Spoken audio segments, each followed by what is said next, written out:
The line was just a 1.5-inch wide hard black plastic tube designed to shelter 400 hair-thin strands of glass. But it already had the feeling of a living creature, a subterranean reptile with its peculiar needs and wants. It needed its burrow to be straight, maybe the most insistently straight path ever dug into the earth. It needed to connect a data center on the south side of Chicago to a stock exchange in northern New Jersey. Above all, apparently, it needed to be a secret. The workers were told only what they needed to know. They tunneled in small groups apart from each other, with only a local sense of where the line was coming from or where it was going to. They were specifically not told of the line's purpose, to make sure they didn't reveal that purpose to others. All the time, people are asking us, is this top secret? Is it the government? I just said, yeah, said one worker. The workers might not have known what the line was for, but they knew that it had enemies. They all knew to be alert to potential threats. If they saw anyone digging near the line, for instance, or noticed anyone asking a lot of questions about it, they were to report what they'd seen immediately to the head office. Otherwise, they were to say as little as possible. If people asked them what they were doing, they were to say, just laying fiber. That usually ended the conversation, but if it didn't really matter. The construction crews were as bewildered as anyone.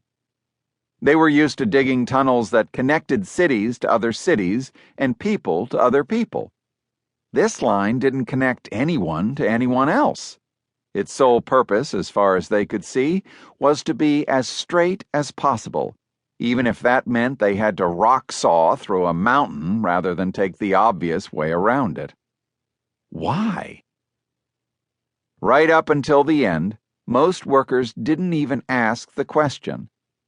The country was flirting with another depression, and they were just happy for the work. As Dan Spivey said, no one knew why. People began to make their reasons up. Spivey was the closest thing the workers had to an explanation for the line, or the bed they were digging for it.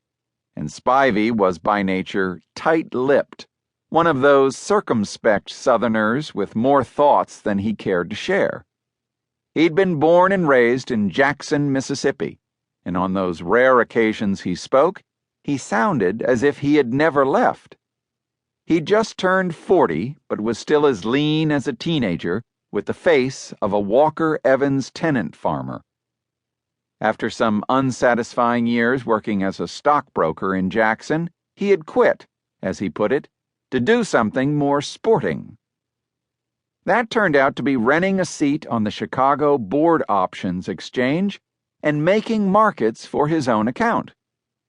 Like every other trader on the Chicago exchanges, he saw how much money could be made trading futures contracts in Chicago against the present prices of the individual stocks trading in New York and New Jersey.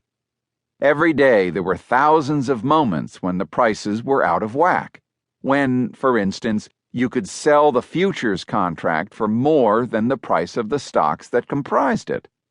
To capture the profits, you had to be fast to both markets at once. What was meant by fast was changing rapidly. In the old days, before, say, 2007, the speed with which a trader could execute had human limits. Human beings worked on the floors of the exchanges, and if you wanted to buy or sell anything, you had to pass through them. The exchanges by 2007 were simply stacks of computers in data centers.